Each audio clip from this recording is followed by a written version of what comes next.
सभी का आपके अपने YouTube channel legal and social awareness के इस एपिसोड में बहुत बहुत स्वागत है। मैं आपका साथी करीम अहमद सिद्दीकी एडवोकेट।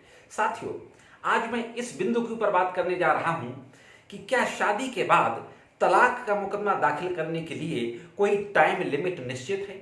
क्या कानून में ऐसी कोई व्यवस्था दी गई है, ऐसा कोई प्रावधान या ऐसी कोई धारा है जिसमें यह कहा गया हो कि शादी के कितने साल के अंदर हम तलाक का मुकदमा दाखिल नहीं कर सकते? तो साथियों, आइए शुरू करते हैं आज का वीडियो और देखते हैं कि इस संबंध में हिंदू मैरिज एक्ट में किस तरीके का प्रावधान दिया गया है। दोस्तों, हिंदू मैरिज एक्ट के सेक्शन 14 में इस तरीके का प्रावधान दिया गया है। सेक्शन 14 को दो सब सेक्शंस में डिवाइड किया गया है। 14 सबसेक्शन 1 में कहा गया है कि कोई भी न्यायालय तलाक के पेटिशन को शादी की तारीख के 1 साल के अंदर इंटरटेन नहीं कर सकती। हाँ साथियों, यानी कि स्पष्ट है कि शादी की तारीख के 1 साल के अंदर किसी भी न्यायालय में तलाक के मुकदमे को दाखिल नहीं किया जा सकता। दोस्तों, धारा 14 उपधारा 1 के में प्रोविजो दिया गया है, उसमें प्रोवाइड किया गया है। प्रोविजो में यह कहा गया है कि 1 साल के अंदर तलाक के मुकदमे की पिटीशन को न्यायालय अनुमति दे सकती है दाखिल करने के लिए, लेकिन 2 शर्तों पे।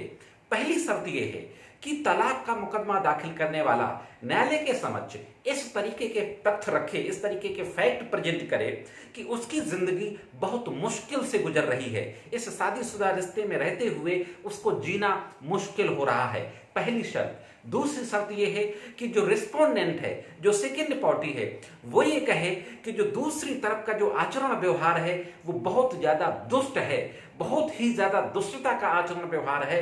ऐसी स्थिति में इस रिश्ते को आगे बढ़ाना मुश्किल हो रहा है। ये 2 शर्तों को लिख के, 2 तरीके के फैक्ट्स को लिख करके अगर तलाक का मुकदमा दाखिल किया जा रहा है तो न्यायालय 1 साल के अंदर, शादी की तारीख के 1 साल के अंदर भी उस मुकदमे को इंटरटेन कर सकती है। दोस्तों, इसी धारा 14 की उपधारा 1 के प्रोविजो में यह भी कहा गया है कि अगर न्यायालय के समक्ष गलत तथ्य प्रस्तुत करके 1 साल के अंदर तलाक का वाद दाखिल करने की अनुमति दी गई है और न्यायालय को इस बात का ज्ञान हो जाता है कि जो हमसे जो अनुमति ली गई है वो मिसलीड करके ली गई है, गलत तथ्यों को न्यायालय के समक्ष प्रस्तुत किया गया है, तथ्यों को कंसील किया गया है, कंसीलमेंट ऑफ फैक्ट करके ली गई है, तो न्यायालय या तो उस पिटीशन को डिसमिस कर सकता है या न्यायालय यह आदेश कर सकता है कि जो हम तलाक की जो डिक्री पारित कर रहे हैं, डिवोर्स की जो डिक्री पारित कर रहे हैं, वो शादी की तारीख के 1 साल पूरे होने के बाद वह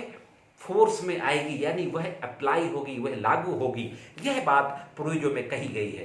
दोस्तों, हिंदू विवाह अधिनियम की धारा 14 की उपधारा 2 में कहा गया है, उपधारा 2 में कहा गया है कि अगर शादीशुदा जिन दंपतियों के द्वारा तलाक का वाद प्रस्तुत किया गया है, अगर उनके कोई इशू है, कोई चाइल्ड है, कोई बच्चे हैं, तो न्यायालय उन बच्चों के इंटरेस्ट के लिए यह देखेगी, उन सारी परिस्थितियों देखते हुए यह देखने की कोशिश करेगी कि क्या बच्चों के हित के लिए दोनों के मध्य समझौते की कोई गुंजाइश है, रिकॉन्सिलेशंस के कोई गुंजाइश है, और 1 साल के अंदर रिकॉन्सिलेशंस की कोशिश करेगी।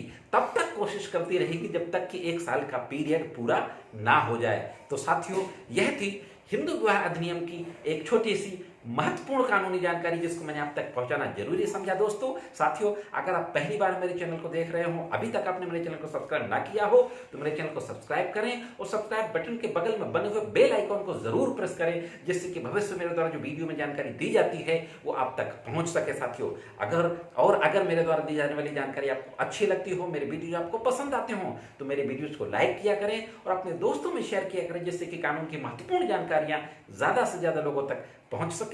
आज की वीडियो में सिर्फ इतना ही। मिलते हैं नेक्स्ट वीडियो में कानून की कुछ अन्य महत्वपूर्ण जानकारियों के साथ। तब तक कानून की विभिन्न तरीके की जानकारियों के लिए देखते रहें लीगल एंड सोशल अवेयरनेस।